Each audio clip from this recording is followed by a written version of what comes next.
開始。好，撈飯。喂，呢個飯有驚喜喎。點解咧？我好唔中意食嗰啲咧蒸飯咧係濕滴滴㗎，但係呢個撈飯咧，竟然我係用少少力先刮到啊！即係話咧，呢個蒸飯咧係真原中蒸。冇錯啦，你講得好對啦。同埋啲飯咧，我哋一間試下咧，我覺得個質地唔錯，因為我一筆咧佢就已經有飯香啦。咦，好似我哋成日都講晒啲優點嘅嘢，即係我哋兩個人都係比較 positive 啲。當然啦，我哋享受食嘢啊嘛。睇嘢全部都係睇美好嘅。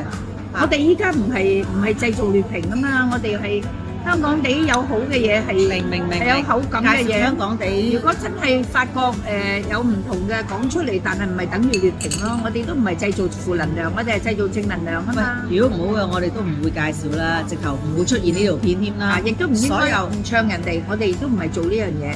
係啊，我哋係如果人哋真係有心機做過嘅嘢，我哋應該要係表揚下咯。所以點解我哋第二次嚟呢度咧，我哋都覺得性價比高，同埋咧啲嘢嘅素質真係唔錯嘅。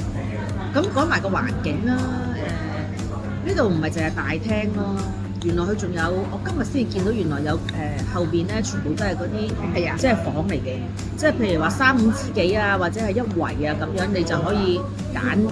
可能呢度真係有大排檔風味喎，係咪？因為呢個格局，如果有大排檔風味咧，即係話好完美喎，啲嘢煮出嚟喎。唔該晒，唔該晒。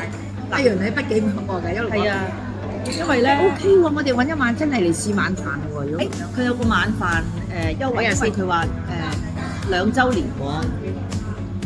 2週年我幫菲菲筆咧，唔係因為我想服侍佢，而係我想呢度城中攞埋。好啊，呢個嗱呢啲又係正面啦，我哋夠坦白。係啊，唔使再筆啊嘛。冇錯，我哋根本就係好隨心隨意嘅。係啊，因為點解咧？我中意咁城中，因為佢有好多飯咧黐咗喺個邊度啊，咁咧形成咗少少飯焦咧，咁點解我可以食埋啊嘛？係啊，我中意㗎，我中意嘅口感係帶嚼啦，同埋有少少即係煙韌嘅感覺嚇。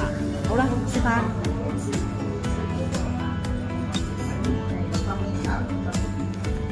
菲菲食唔食㗎？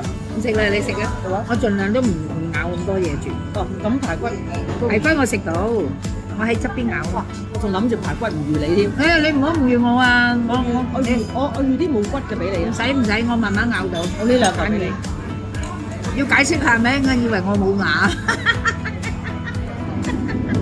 唔係，如果睇下先，有留意到我哋嘅咧，我哋將會咧唔係應該話上一條片咧係關於阿菲菲食菠蘿油，唔係啊，植牙之旅，所以變咗咧，大家都會知道一樣嘢就係植牙之旅咧係正面嘅嚇，亦都帶俾阿菲菲好多意外驚喜，驚喜啦嚇，驚喜，所以咧大家唔好錯過我哋嗰個植牙之旅嗰條片啊嚇，咁唔講住啦，食嘢先啦，好唔好啊？好啊，拜拜。如果大家中意我哋呢條片嘅咧，唔好唔記得撳一撳隔離嘅鐘仔 subscribe 訂閱，跟住留言啦，同埋將佢分享俾你哋嘅中意睇視頻飲食嘅朋友。多謝晒，拜拜。